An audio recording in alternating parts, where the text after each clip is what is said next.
संजना और आदित्य की शादी को 3 साल ही हुए थे। प्यार वैसा ही था। रोज सुबह आदित्य चाय बनाता, संजना बालों में फूल लगाकर उसे तंग करती और रात को दोनों एक साथ बैठकर पुरानी बातें करते। पर सब कुछ एक रात में बदल गया। एक रात संजना ने कहा, दिल भारी सा लग रहा है आज, कुछ ठीक नहीं लग रहा।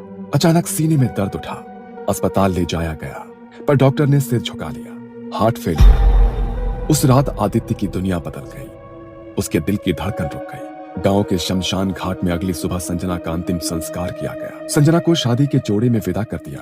उसका चेहरा शांत था, लेकिन उसकी आंखें खुली थी। पंडित ने कई बार मंत्र पढ़े, लकड़ियां डाली और आदित्य ने अग्नि दी। पर जैसे ही आग जलने लगी, साथ साथ धुआं भी उठता रहा, पर शरीर भस्म नहीं हो रहा। चिता पूरी तरह भड़कने के बजाय बस धीमे धीमे सुलग रही थी। लोगों के बीच फुसफुसाहट हुई, ये शरीर त्यागना नहीं चाहती, ये आत्मा मुंह से फंसी है, ये जाना नहीं चाहती। आदित्य ने यह सुना, लेकिन उसकी हालत ऐसी थी कि शब्द उसके कानों में खुलते ही खो गए।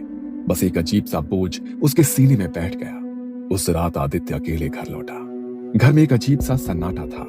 बीच रात वो किचन में पानी लेने गया। खिड़की से आती चांद की रोशनी में उसने यही देखा कि वो खड़ी थी। लाल साड़ी, खुले बाल, हाथों में वही चूड़ियां, चेहरा अधभरा धुंध में, लेकिन वो पहचान गया। आदित्य का गला सूख गया। संजना?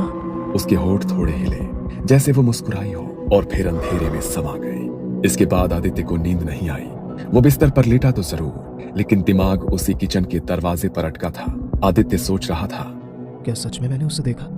ये मेरे दिमाग का खेल है? उस रात में कई बार उसने उठकर किचन में जाकर देखा।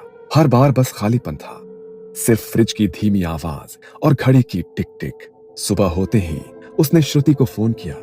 आवाज में घबराहट और अकेलापन साफ झलक रहा था। श्रुति, कल रात मुझे लगा जैसे मैंने संजना को देखा। जीजू, आपको अकेलेपन ने परेशान कर दिया है, मैं आ रही हूँ।